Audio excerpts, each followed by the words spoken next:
And I mean, this approach isn't just effective for super large brands like Lisa's.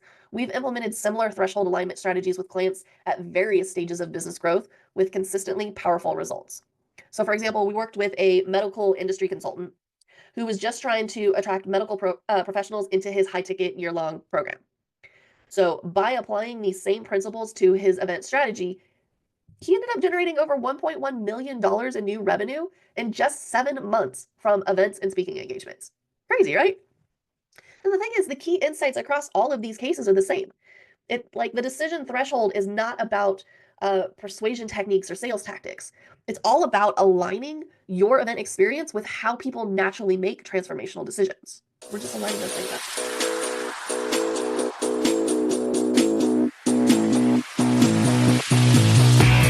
Welcome to Creating Powerful Impact. I'm Shay Wheat, founder of Grace and Ease Productions, where we really lock arms with people doing good work and help them do more of it. Now, today we're diving into one of the most frustrating mysteries in the event world. Why do so many attendees who seem completely engaged, nodding their heads, taking notes, even telling you how amazing the content is, still walk away without buying? That's just so incredibly frustrating to me. So I want to chat about that today. And if I'm dropping any truth bombs, it would be this. There is an invisible psychological barrier standing between your amazing event content and your attendees' buying decisions. I call it the decision threshold. And it's this invisible line that determines whether all of your hard work, your expertise, and your event investment actually converts into revenue. Or it just creates a room full of inspired people who never take the next steps with you. So today I'm going to reveal exactly what this decision threshold is, why most events fail to cross it, and the specific strategies you can implement to fundamentally change your conversion rates without feeling pushy or manipulative. Sound good? Fantastic. Now, if you've ever poured your heart into an event only to be disappointed by the sales results, even when the feedback was amazing, this episode was made specifically for you. So let's start out with a story about Lisa.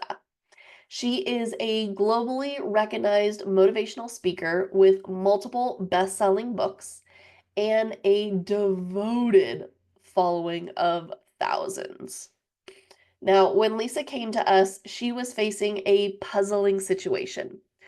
Her events were consistently drawing large crowds of people, and they would, give standing ovations, and they loved the content, and it was super impactful.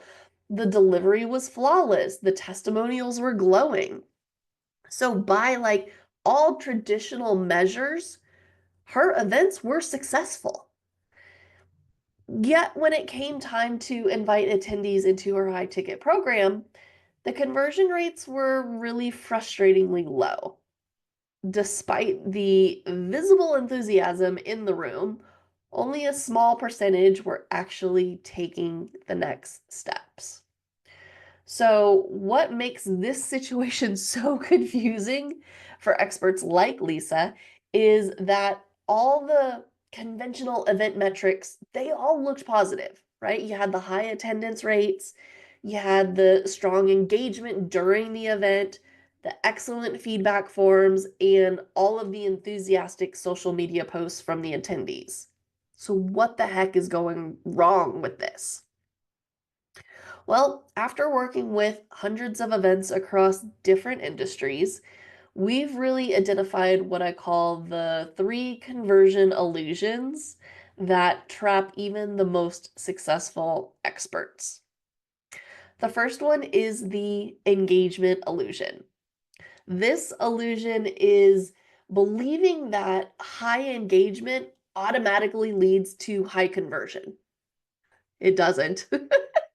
Engagement operates on just this completely different psychological pathway than a buying decision. You can have people super fully engaged. They're laughing, they're crying, they're taking notes, and still not cross that decision threshold. If you think about it, I mean, how many times have you completely engaged in a movie, a book, or a presentation and yet taken no action afterwards, right? Like the engagement is necessary, but it's not sufficient for conversion alone. The second one is, and I love this one, it's the information illusion. This is believing that if you provide enough valuable information, people will naturally want more and therefore buy from you and buy your offers. This is probably the most dangerous illusion because it leads experts to over deliver content, which actually decreases conversion. Now, when attendees feel they've received just all the comprehensive information, their brain goes and marks the learning as boop, complete, rather than, oh, this is the beginning. This is the overarching, this is what I need to do, this is the gap, and I need to traverse the gap. It's really leaving, what they do is they leave thinking, that was great, I learned so much. Or, I need to wait until I actually implement all that I've learned here today before I move forward with you. Instead, we want them to go, I need to learn more. I see you are the expert. Um, I'm going to take you up on your offer and your invitation to do so because I don't want to fall into any of the pitfalls. That's the distinction. The third one is the logical decision illusion. And that is believing that buying decisions are primarily logical. Now, there's been like decades of decision science research out there that tells us this absolutely isn't true. Buying decisions, especially high ticket decisions, are primarily emotional and identity based, with, some logic serving merely to justify the decisions they're already making emotionally. However, most events focus mostly, I would say exclusively, almost exclusively on logical benefits and features when they end up presenting their offers. So these three illusions really create what I call the conversion gap. And that's the space between an engaged, appreciative audience and an audience that's ready to buy. And that's essentially exactly what happened with Lisa's events. Her attendees were crossing the engagement threshold, but not the decision threshold.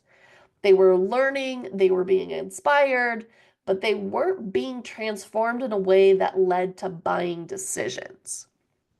So for myself and how I experienced this, I remember I was actually attending an event that my client was speaking at.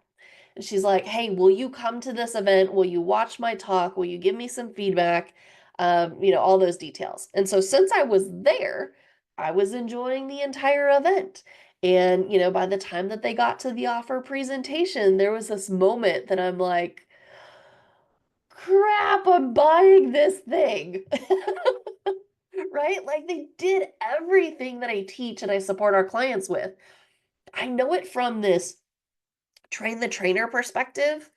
And I also know it from an attendee perspective. And so when I'm in that moment of they're presenting the offer and I've been engaged with it, I'm like, yeah, that's it. I'm buying it. And, I was a client of theirs for like 4 years. So logically, I knew all the things, I knew what was happening, but because I was also supported on the emotional and the identity based pieces along with the logic and the journey they took me through and the pain points that they pointed out that I'm like been saying in my head, It was a super easy yes for me to buy. So, what exactly is the decision threshold and how do you cross it? Well, the decision threshold is the psychological tipping point where an attendee shifts from passive consumption to active commitment. It's the moment where their identity begins to really align with the transformation you're offering, making the purchase feel like a natural next step rather than a totally separate decision. So think of it like the difference between you're watching a travel show about Italy versus actually booking the trip to Italy. The first is entertainment, the second is commitment. So when we worked with Lisa to restructure her events, we really implemented what we call that threshold alignment. It's a methodology that is specifically engineering events to cross the decision threshold naturally. And, here's if you were taking notes, here are the three core shifts we made. Number one, we went from content delivery to identity evolution. So rather than focusing exclusively on delivering valuable information, we restructured her content to facilitate identity shifts throughout the event. So, what that means is every segment was designed not just to teach something, but to help attendees see themselves differently, to create small, like identity earthquakes that gradually shifted how they saw themselves in relation to her work. So, for example, instead of just teaching motivational techniques, she began including carefully crafted exercises that helped attendees experience themselves as the kind of person who does X rather than just learning about X. Cool. The second one is we went from features and benefits to decision enablement. So we really completely reimagined how she presented her programs. Instead of just focusing on what the programs included, the features, or even what would the help the attendees achieve, like what we would help them achieve, like the benefits part, we structured the presentation around removing the psychological obstacles to the decision making. So this meant addressing specific fears, uncertainties, and doubts that were creating that decision friction, often before attendees even consciously formulate these concerns. We're essentially pre-framing it and getting ahead of it.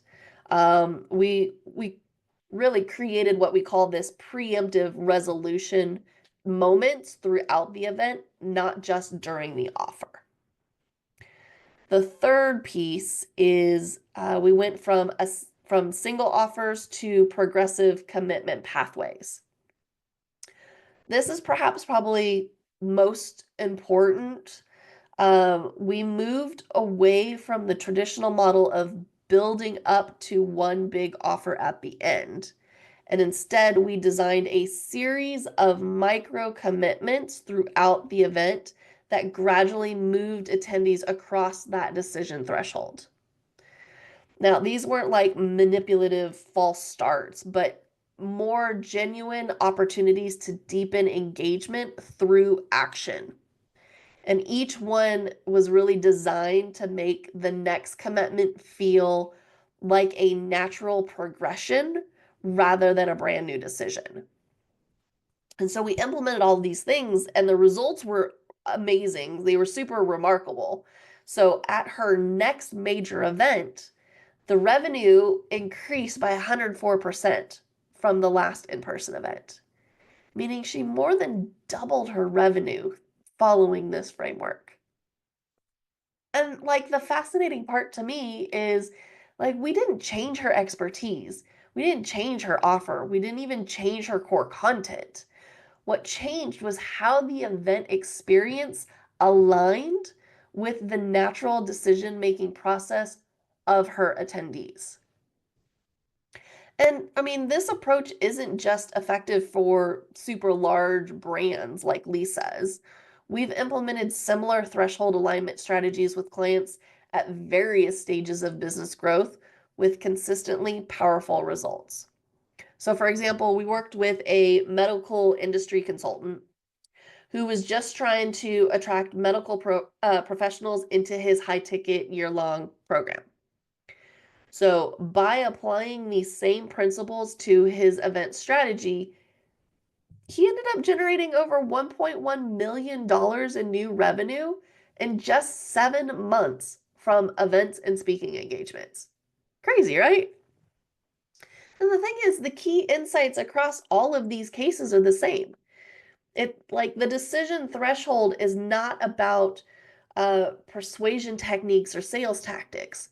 It's all about aligning your event experience with how people naturally make transformational decisions. We're just aligning those things up. So, how in the world do you redesign your events to cross that decision threshold? Well, I want to share with you the framework for threshold aligned events, something we call the DECIDE method or just DECIDE method, where each letter represents that critical element that transforms passive attendees into committed clients. So let's dive in. The D in DECIDE: destination clarity before journey details. D: the most common mistake in event design is focusing on the how before actually establishing an absolute clarity on the where. I think there's a book about that too, but I digress. Before attendees can really commit to your offer, they need to have a crystal clear destination. Like they need that clarity. And so, what that means is creating vivid, sensory rich experiences of the outcome. It means establishing precise success criteria that feels super measurable, developing contrast between their current and their desired state, and building genuine desire for the destination before discussing the path, right? We need that vision out there. And so I remember working with Sarah, who hosted an event in Ireland, which was really super fun. If you have not been, highly recommend going to Ireland. But before our work together, she was really focusing primarily on the tactical elements of her methodology, and which is great, right? Like helps with the framework and the run of show and mapping it all out. But what we ended up doing was restructured her opening segment to create what we call a destination immersion. It was this multi-sensory experience of the transformation her clients wanted.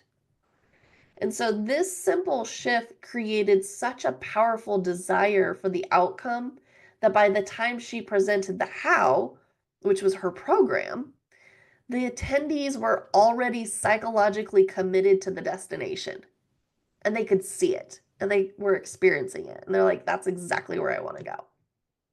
So that's the D.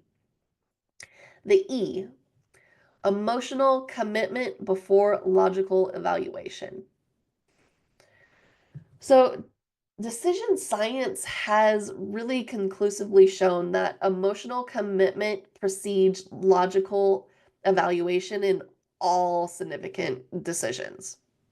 Yet, most events really try to build the logical cases first, and then they add in the emotional elements later. So, to cross the decision threshold, your event must really activate the emotional investment in the outcome early. It needs to create emotional resonance with your approach and your philosophy. It needs to develop active trust or the feeling of trust before presenting the data. and it needs to engineer specific emotional sequences that support decision making. So when we worked with a science-based leader in personal development who was presenting his methodology for it, I mean, it was frankly, it was really logical, right? He was logical, he was research focused, and that's how he was delivering things. And granted, the information was really excellent. We could easily geek out about it, but it wasn't creating an emotional commitment necessary for a high conversion. So we helped him restructure his 4 day event to intentionally create what we call an emotional decision pathway. And this is a specific sequence of emotional experiences that naturally culminates in a commitment. So this didn't mean we took out or removed, his excellent, amazing research.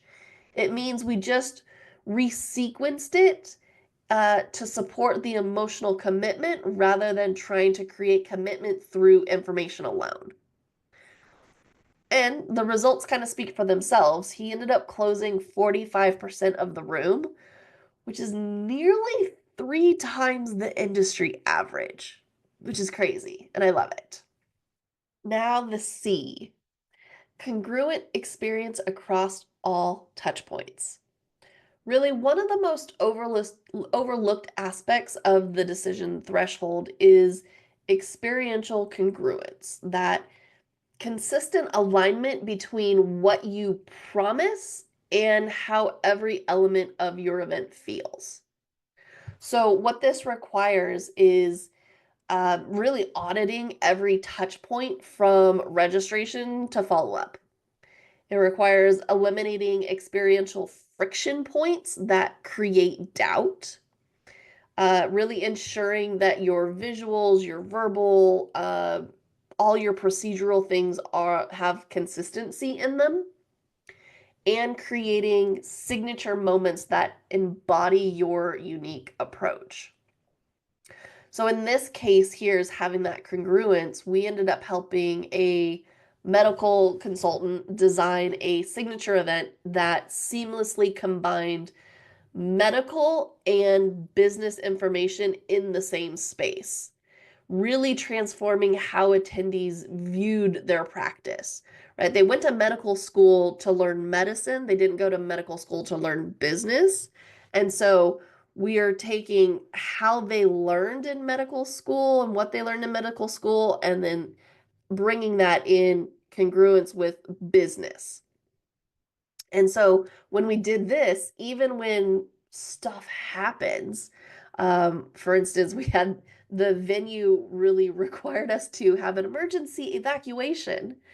Our team's handling of the situation actually reinforced rather than undermined the attendees' confidence in him and his program because he saw that, or the attendees saw that even in situations where things don't go as planned, we still have him. The team that he's brought in still has their back. That if something happens to them in their practice and as they're growing their business and as they're going to fall into pitfalls or, stumble or whatever, he's got them.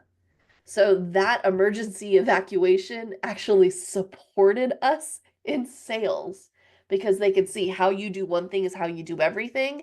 And they could see in him that him and his team have got them, which I love. I don't recommend having an emergency evacuation for your events, but that worked. I is identity integration through content. Now, this might be the most powerful element of the threshold aligned events.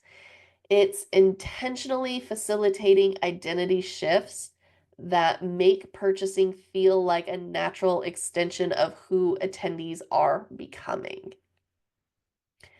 Now, effective identity integration includes creating that new self experience throughout the content delivery.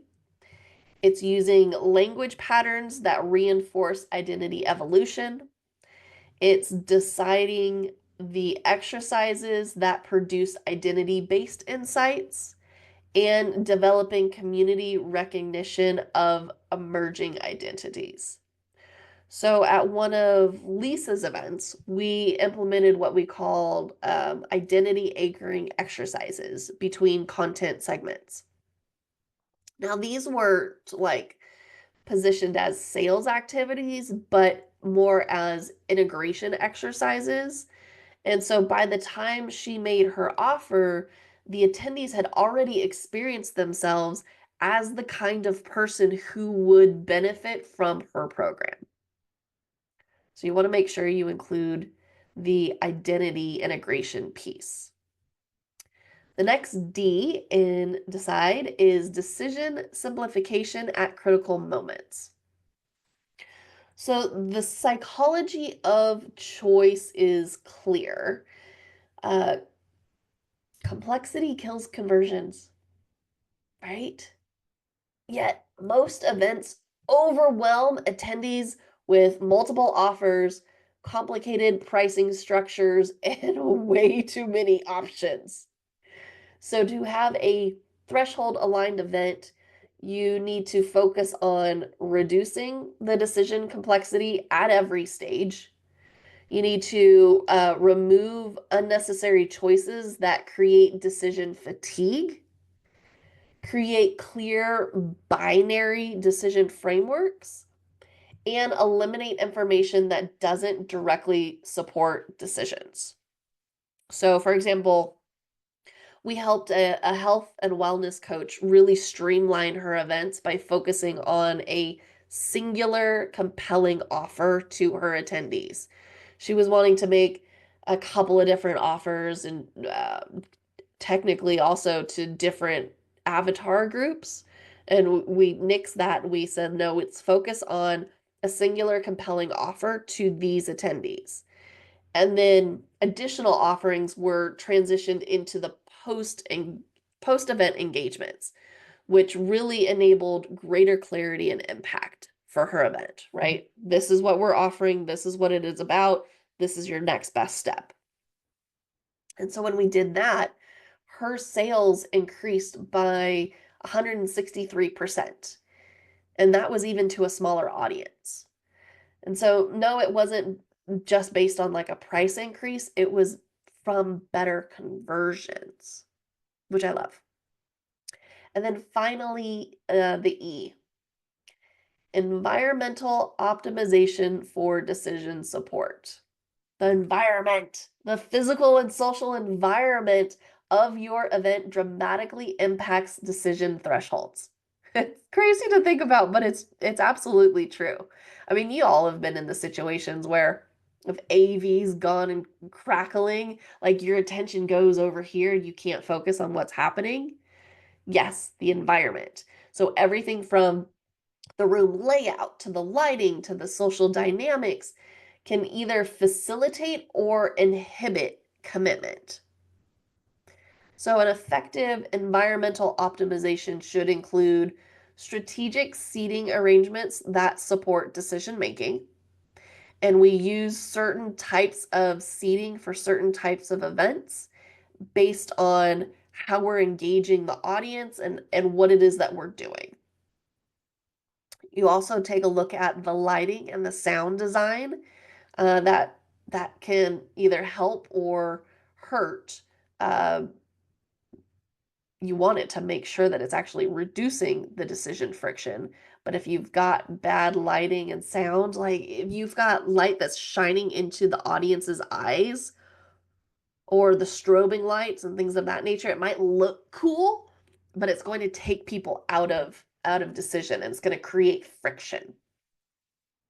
You want to make sure that you've got some social proof that is normalizing the commitment. So, are you having moments of inspiration? Are you having a success panel? Are you having testimonials? Are you having social proof come up and talk about it? That they're just a couple of steps ahead of where somebody in the seat is currently at.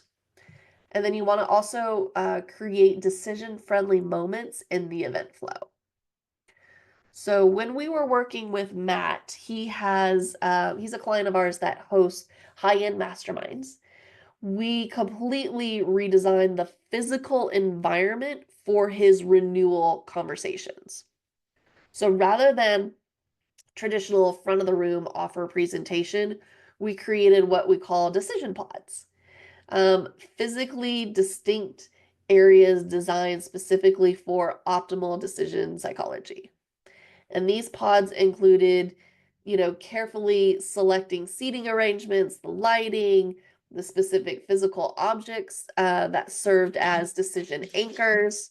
We also trained his team to create what we call environmental permission, which are just like subtle but powerful environmental cues that normalize the act of commitment and support, what's happening in the room emotionally for the attendees too.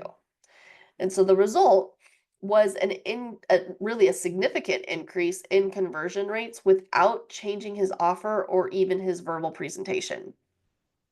His clients are now getting like so amazing results, like the success coming out of all of these people that stepped into his program. Um, I've never seen so many referrals come out of it. It's really amazing to see. It's just off the charts. So that had a huge knock-on effect of them continuing to support when you really support the audience and where they're at and removing all of the friction and allowing them to really like land into it. I think that's why one of the reasons why I love events so much is we get to support them in their best interest. So when you use all six of these elements and they're all aligned properly, that decision threshold is crossed naturally, without manipulation or high pressure tactics. Buying really becomes that obvious next step rather than a separate stressful decision. So how do you put this all into practice? Let me give you 3 immediate action steps you can take to begin aligning your events with the decision threshold. The first step is to conduct a threshold audit. So before your next event, audit your entire event process and experience through the lens of decision psychology rather than just content delivery or logistics. So for each segment of your event, ask, how does this help attendees see themselves differently? What specific decision barriers does this address? Um, how does this create emotional commitment to the outcome? And what micro commitments does this facilitate? So when you do this audit, it will hopefully reveal gaps in your current approach and then highlight opportunities for that threshold alignment. Step 2 is to create your decision path map. Now, most events have a content flow, but not a decision flow. So create a visual map of the psychological journey you want your attendees to take towards their commitment.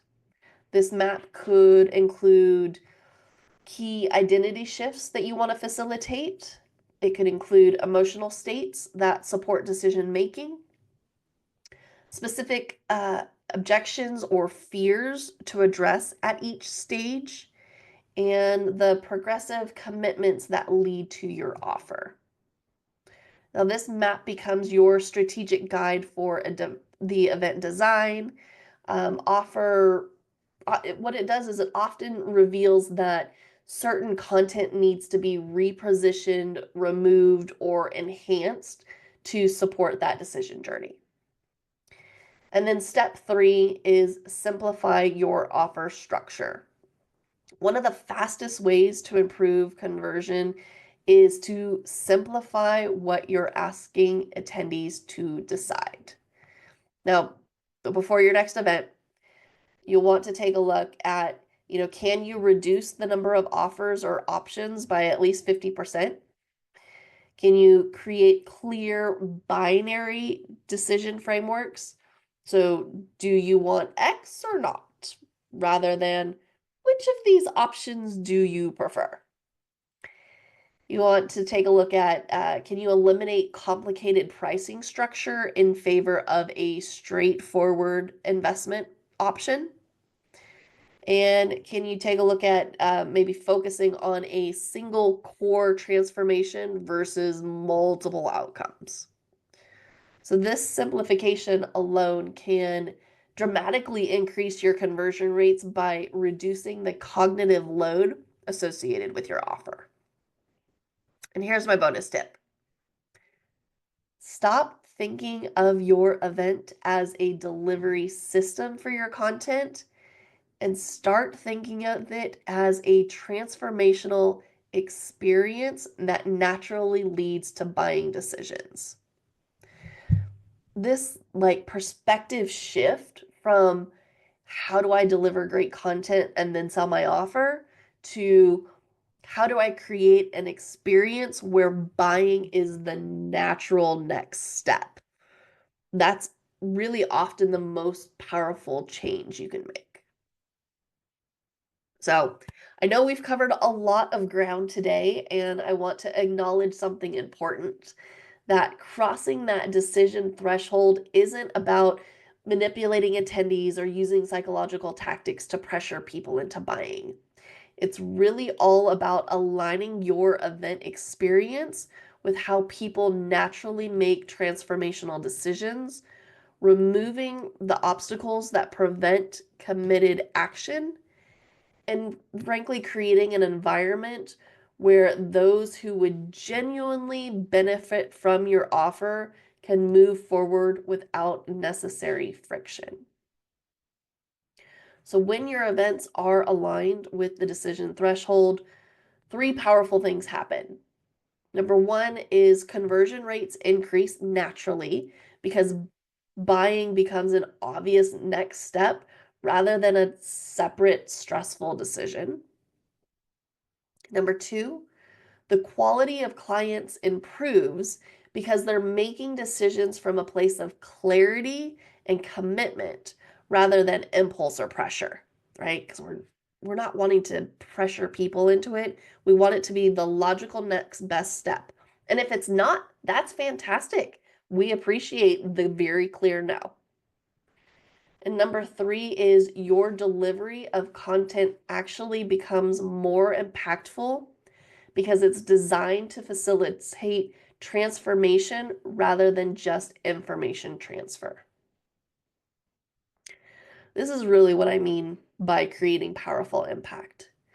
Designing experiences that not only deliver value, but create the conditions for committed action and lasting change. So, if you're ready to transform your event conversion rates without compromising your integrity or resorting to manipulative tactics, I've created a special resource for listeners of this episode. It's called the Decision Threshold Blueprint: 5 event design shifts that double conversion without being salesy. This guide contains the exact strategies that we use with our clients to engineer threshold aligned events that naturally lead to high conversion rates. And you can download it for free at graceandeaseproductions.com/threshold.